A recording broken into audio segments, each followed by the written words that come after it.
करते हैं सीधे शुभांगी का, जो आपको दिखाएगी छत्तीसगढ़ की 36 खबरें सुपर फास्ट अंदाज में। मुख्यमंत्री भूपेश बघेल की मासिक रेडियो वार्ता की 21वीं कड़ी का कल प्रसारण हुआ। मुख्यमंत्री बघेल ने लोकवाणी में इस बार जिला स्तर पर विशेष रणनीति से विकास की नई राह विषय पर प्रदेशवासियों को संबोधित किया। उन्होंने कहा कि आज स्थानीय परिस्थितियों को ध्यान में रखते हुए समस्याओं को चिन्हांकित करना, उनके समाधान की तलाश करना, उन्हें लागू करना और जनता को राहत दिलाना ही हमारा लक्ष्य है। प्रधानमंत्री जन कल्याणकारी योजना जागरूकता अभियान की प्रदेश कार्य समिति की बैठक रखी गई। इस बैठक में अभियान के राष्ट्रीय अध्यक्ष अनित कौशिक के अलावा भाजपा सांसद विजय बघेल, प्रदेश संयोजक सच्चिदानंद उपासने सहित कार्य समिति के सदस्यगण उपस्थित रहे। जानकारी देते हुए इस अभियान के राष्ट्रीय अध्यक्ष अनित कौशिक ने बताया कि इस बैठक में जागरूकता अभियान के क्रियान्वयन के संबंध में चर्चा की गई कि किस तरह से आम जनता को प्रधानमंत्री नरेंद्र मोदी द्वारा किए गए तमाम कार्यों से अवगत कराया जाएगा। इसी के साथ ही प्रदेश संयोजक सच्चिदानंद उपासने ने उन सभी योजनाओं की जानकारी दी है जिन्हें जनता तक पहुंचाने के लिए ये अभियान चलाया जा रहा है। राजधानी रायपुर में एक बार फिर कोरोना टीकाकरण की रफ्तार घट गई है। जिला प्रशासन ने एक दिन में करीब 28,000 लोगों के टीकाकरण का लक्ष्य रखा था। पिछले 2 दिनों में केवल 10,388 लोगों को ही टीका लग पाया। इससे पहले तीज व गणेश चतुर्थी के दिन 6,000 से भी कम लोगों का टीकाकरण हुआ था। इन 2 दिनों के बाद आंकड़े बढ़े जरूर, लेकिन लक्ष्य तक नहीं पहुंच पाए हैं। बढ़ती महंगाई के विरोध में कल कांग्रेस के कार्यकर्ताओं ने रायपुर के भारत माता चौक में अनोखा प्रदर्शन किया। कार्यकर्ताओं का कहना है कि जब से केंद्र में नरेंद्र मोदी की सरकार आई है, तब से महंगाई लगातार बढ़ती ही जा रही है।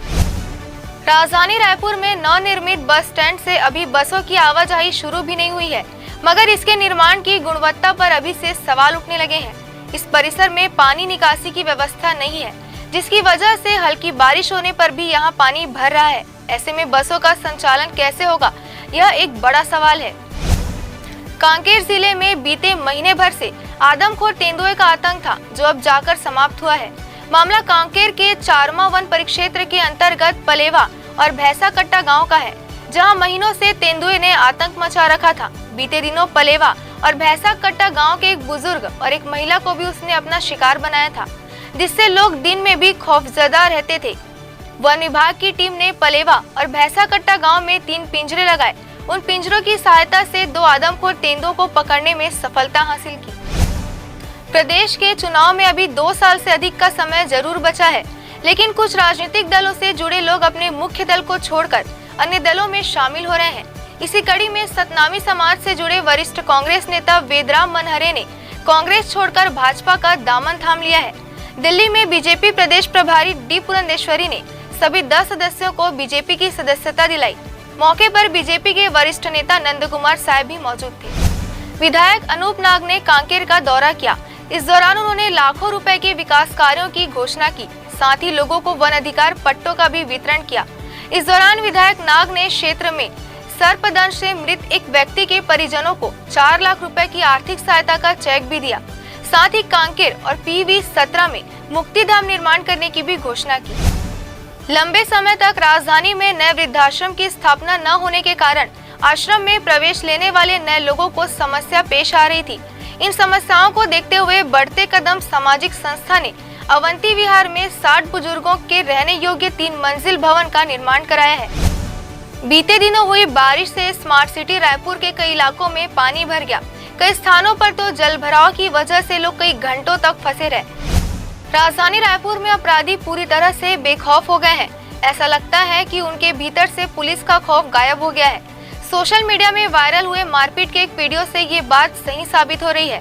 दरअसल उरला इलाके में युवक की बेदम पिटाई का वीडियो बनाकर सोशल मीडिया में वायरल किया जा रहा है। इस वीडियो में साफ तौर पर देखा जा सकता है कि एक युवक की डंडे से किस कदर पिटाई की जा रही है। वायरल हुए इस वीडियो की जब VIP न्यूज ने पड़ताल की तो पता चला कि यह वीडियो बीते 7 सितंबर की सुबह 11 बजे के आसपास की है। पुलिस सेवा में भर्ती होने की तैयारियों में जुटे प्रदेश के युवाओं का सपना जल्द साकार होने वाला है। दरअसल छत्तीसगढ़ पुलिस में सब इंस्पेक्टर के 975 पदों पर भर्ती के लिए राज्य शासन ने मंजूरी दे दी है। इस भर्ती से जुड़ी आवश्यक कार्यवाही के लिए DGP DM अवस्थी ने शनिवार को ही हाई पावर कमेटी बना दी है। एडीजी जीपी सिंह को भले ही सुप्रीम कोर्ट से गिरफ्तारी को लेकर राहत मिल गई है, लेकिन उनकी मुसीबतें कम होने का नाम ही नहीं ले रही है। जीपी सिंह के खिलाफ ईडी ने दिल्ली में मामला दर्ज कर लिया है। पीएमएल 2002 के तहत मामला पंजीबद्ध किया गया है। छत्तीसगढ़ में धर्मांतरण के मुद्दे पर राजनीतिक बवाल जारी है। भाजपा नेताओं ने रायपुर में आजाद चौक से राजभवन तक पैदल मार्च कर राज्यपाल अनुसुईया उइके को ज्ञापन सौंपा। उनका आरोप था कि धर्मांतरण की सैकड़ों शिकायतों के बाद भी प्रदेश की कांग्रेस सरकार कार्रवाई नहीं कर रही है। अब कांग्रेस नेताओं ने चुनौती दी है कि भाजपा नेता जिन 200 शिकायतों का जिक्र कर रहे हैं उसे सरकार को दे। कानून का उल्लंघन मिला तो 24 घंटे में दोषियों पर कड़ी से कड़ी कार्रवाई होगी। चकरभाटा स्थित बिलासा एयरपोर्ट से जबलपुर, प्रयागराज और दिल्ली तक की उड़ानों को अच्छा रिस्पांस मिल रहा है। इन सभी फ्लाइट में सीटें फुल ही रहती है। इससे बिलासपुर और आसपास के शहरों के लोगों को भी अच्छी सुविधा मिल रही है। अब इस सुविधा को बढ़ाने की बात हो रही है। यहाँ फिलहाल नाइट लैंडिंग की सुविधा नहीं है। इसे लेकर हवाई सुविधा जन संघर्ष समिति ने मुख्यमंत्री भूपेश बघेल को पत्र भी लिखा है। समिति का कहना है कि एयरपोर्ट पर नाइट लैंडिंग की सुविधा होगी तो एयर एम्बुलेंस और दूसरी फ्लाइट को उतरने में आसानी होगी। फिल्म और टेलीविजन के क्षेत्र में मुकाम हासिल करने वाले छत्तीसगढ़ युवाओं के लिए नई फिल्म नीति मील का पत्थर साबित होने जा रही है।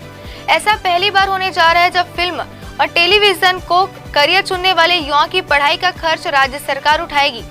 छत्तीसगढ़ सरकार छात्रों को film and television institute of India Pune, Satyajit Ray film and television institute of Kolkata, national school of drama Delhi के लिए प्रमुख रूप से स्कॉलरशिप देने जा रही है।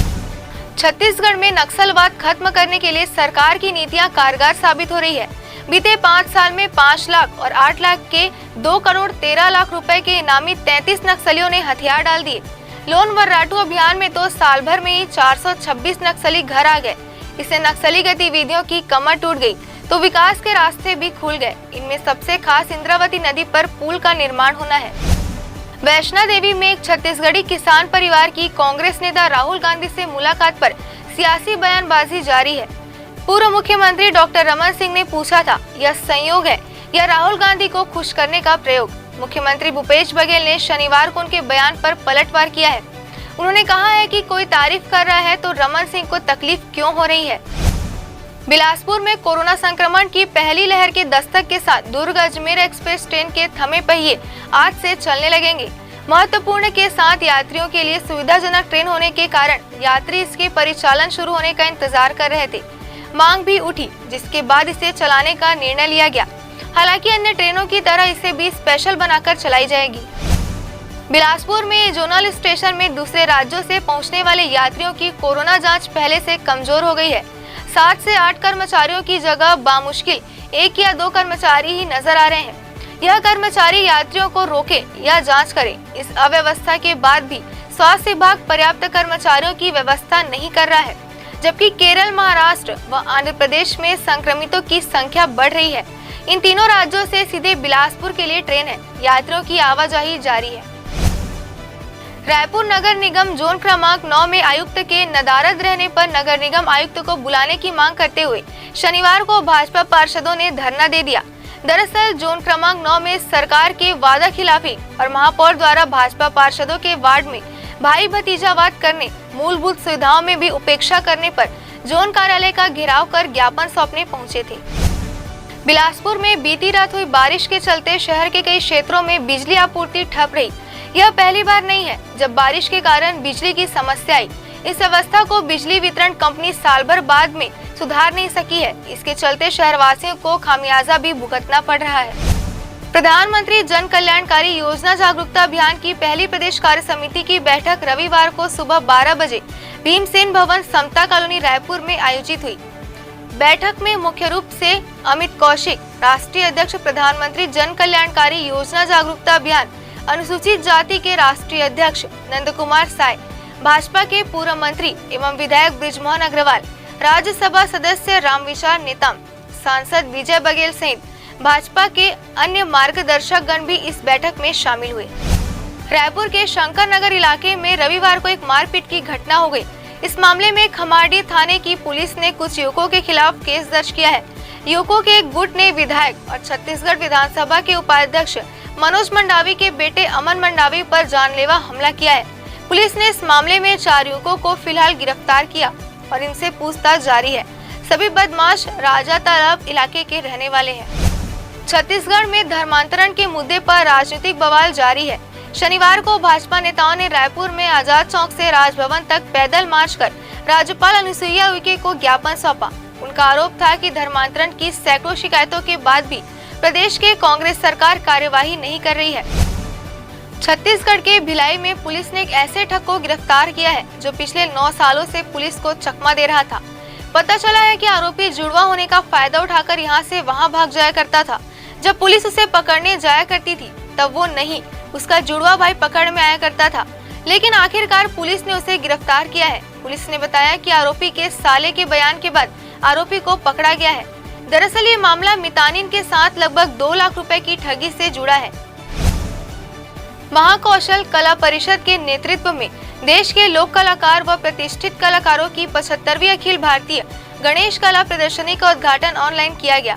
महाकौशल कला परिषद की फेसबुक आईडी पर मुख्य अतिथि राजेश अग्रवाल ने दीप प्रज्वलित कर शुभारंभ किया। कला प्रदर्शनी केपी शर्मा महाकौशल ललित कला महाविद्यालय पर्यावरण ग्रीन सोसाइटी शासकीय नागार्जुन स्नातकोत्तर विज्ञान महाविद्यालय लायंस क्लब के सहयोग से आयोजित की गई थी।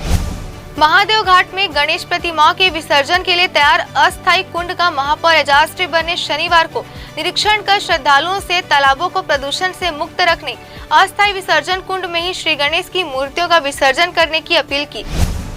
छत्तीसगढ़ प्रदेश बैडमिंटन संघ के तत्वाधान में यूनियन क्लब रायपुर द्वारा आयोजित राज्य स्तरीय ग्रैंड कप बैडमिंटन प्रतियोगिता समापन और पुरस्कार वितरण हाउसिंग बोर्ड अध्यक्ष कुलदीप सिंह जुनेजा, यूनियन क्लब अध्यक्ष गुरुचरण सिंह होरा और यूनियन क्लब के महासचिव के वरिष्ठ बैडमिंटन खिलाड़ी गिरीश अग्रवाल के आतिथ्य में संपन्न हुआ। सभी अतिथियों ने विजेता और उप विजेता खिलाड़ियों को स्मृति चिन्ह और पुरस्कार राशि देकर सम्मानित किया। कुशाभाऊ ठाकरे पत्रकारिता एवं जनसंचार विश्वविद्यालय में संचालित स्नातक स्तरीय पाठ्यक्रमों में रिक्त स्थानों पर प्रवेश की तिथि बढ़ा दी गई है। बीएससी रिटर्निंग मीडिया एवं बीए पत्रकारिता एवं जनसंचार प्रथम वर्ष में ऑनलाइन माध्यम से प्रवेश की तिथि प्रचार स्तर पर 17 सितंबर को कुलपति की अनुमति से 30 सितंबर तक कर दी गई है। उत्तराखंड, कर्नाटक और गुजरात में 6 महीने में बीजेपी ने 4 मुख्यमंत्री बदल दिए हैं। इसी बीच छत्तीसगढ़ में भी बयानबाजी शुरू हो गई है, जहां प्रदेश कांग्रेस संचार विभाग के अध्यक्ष शैलेश नितिन त्रिवेदी ने कहा कि अगला नंबर शिवराज सिंह चौहान का है और ये छत्तीसगढ़ के भाजपा नेताओं के लिए खतरे की घंटी है। पलटवार में भाजपा प्रवक्ता अनुराग अग्रवाल ने कहा कि कांग्रेस प्रवक्ता भाजपा की छोड़ कांग्रेस की चिंता करे। जितने राज्यों में हमने मुख्यमंत्री बदल दिए उतने राज्यों में कांग्रेस अब बची नहीं है। राजधानी रायपुर में खंड वर्षा के लंबे समय बाद पूरे रायपुर में झमाझम बारिश हुई है। इस बारिश ने शहर के सड़कों से लेकर गलियों और घरों तक को लबालब कर दिया। बता दें कि लंबे समय से बारिश नहीं होने के कारण किसान चिंतित थे और सूखा घोषित किए जाने को लेकर सरकार भी तैयारियों में जुट गई थी। लेकिन पिछले दिनों हुए बारिश के बाद आज फिर मौसम वैज्ञानिक बारिश होने की संभावना जता रहे हैं।